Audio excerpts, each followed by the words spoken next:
Buenos días, mi nombre es Evelio Casa Rendón, soy estudiante de segundo semestre de Derecho de la Universidad Abierta y a Distancia UNAD. Actualmente nos encontramos en la fase final, la fase número 5 de la materia de Derechos Humanos, la cual es dirigida y guiada por nuestra tutora, la doctora Diana Marcela Beltrán Monroy.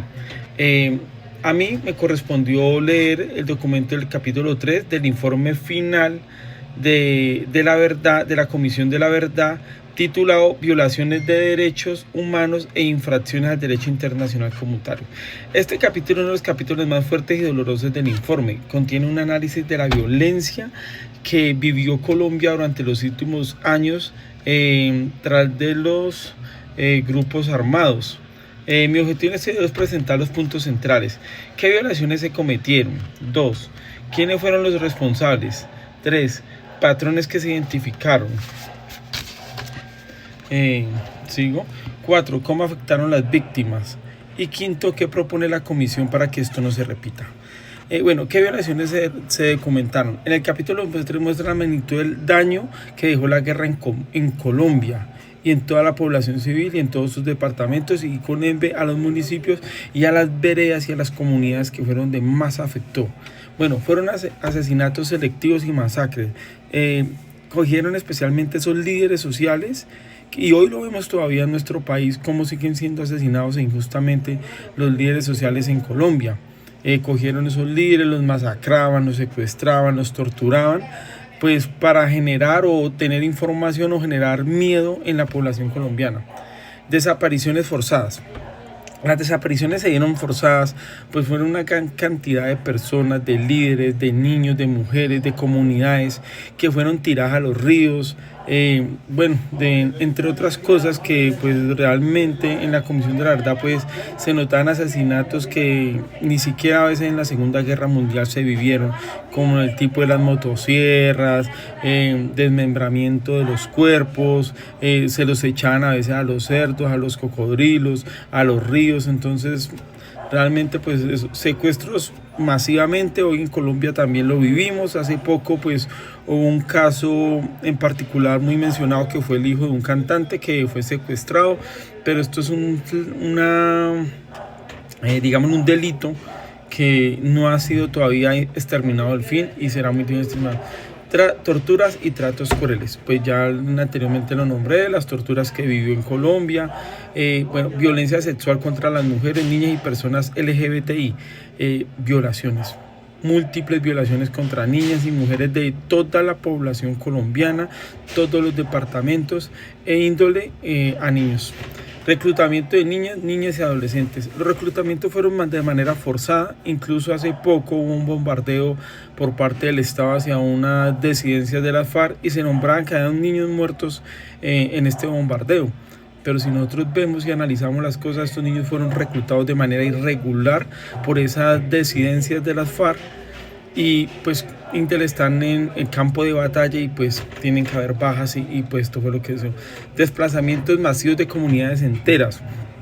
La masacre del Aro, tras de que fue una masacre, también fue un desplazamiento, porque pues los poquitos que lograron quedar vivos pues pudieron tener que desplazarse, y pues hoy vivimos en Colombia una gran cantidad de población desplazada, y pues los avivatos, digámoslo así, pues también mucha gente aprovechó para subir estas cifras, porque mucha gente para poder obtener esas ayudas y esos recursos que a veces proporciona el Estado, se hacían pasar por desplazados. Entonces pienso y creo que debe generarse unos nuevos filtros, unas nuevas investigaciones para comenzar a filtrar toda esa comunidad desplazada, que obviamente fue mucha, pero tampoco creo que representa esa cantidad que tiene hoy Colombia, y que se debe hacer un filtro analizando la cuestión.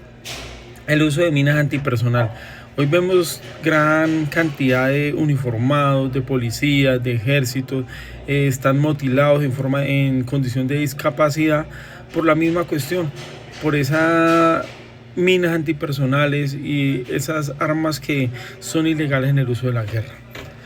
Ataques a civiles y protegidos. Los ataques a civiles fueron innumerables, y más a los, digámoslo así, a los terratenientes, a las grandes personas que tienen un poderío económico o comercial, vemos cómo llegaban a solicitar extorsión, reclutamiento. Y bueno, estas violaciones no ocurrieron de una forma aislada, ni tampoco fueron sistemáticas, fueron muy continuas en Colombia durante los últimos años.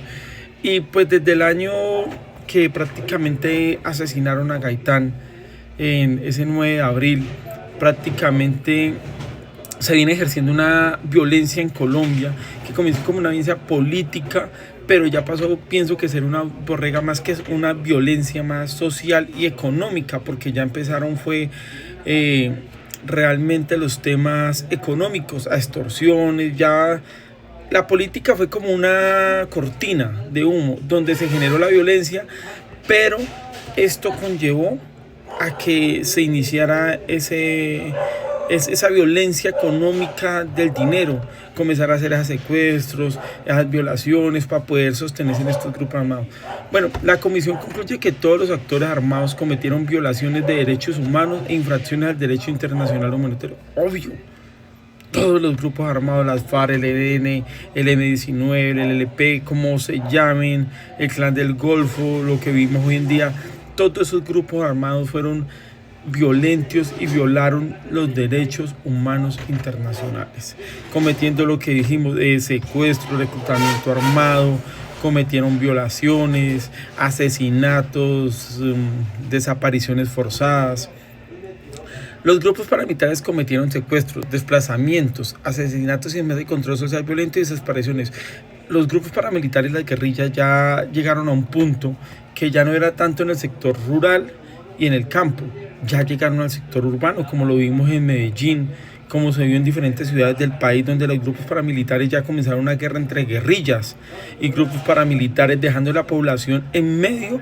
Y cuando estos dos grupos se enfrentaban, pues obviamente eran más las víctimas civiles que las víctimas de ellos, porque pues obviamente al generar esa violencia de esas balas, pues como el cuento, una bala perdida pues ataca, cae en un civil, porque ellos ya se agarraban y se escondían tras de los muros. Otro tema que es muy claro dejar y sin dejar aparte fueron los falsos positivos que se vivieron en Colombia. En Colombia fueron 6.000 algo de falsos positivos que hoy no tienen claridad qué pasó con ellos, cómo el Ejército Nacional hizo esto, presentando esas bajas, diciendo que eran guerrillas, que eran paramilitares, para poder obtener beneficios, medallas o para poder entregar a un país resultados. Cuando pues realmente fueron miles de jóvenes, 6.000 algo, no recuerdo bien la cifra de jóvenes, que hoy las madres buscan una respuesta y están buscando que se llegue a la verdad verdadera. Las limpiezas sociales urbanas, de eso ni hablar, porque pues el dato sí sería extremadamente alto. ¿Cuántas personas, cuántos jóvenes fueron asesinados en Colombia, entre comillas, en estas limpiezas sociales urbanas?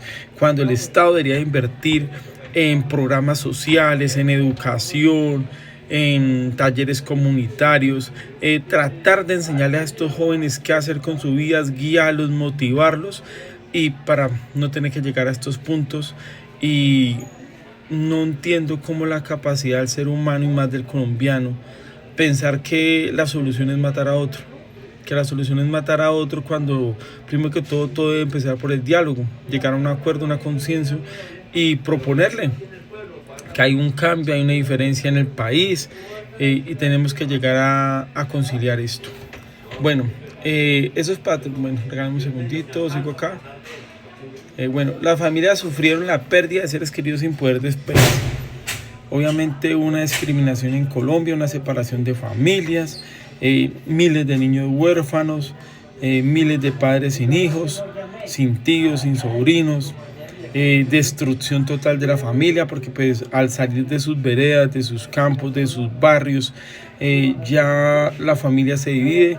Y pues obviamente en esos años las comunicaciones no como hoy en día, que son un poquito más efectivas y más fáciles y de más fácil acceso. Entonces muchas familias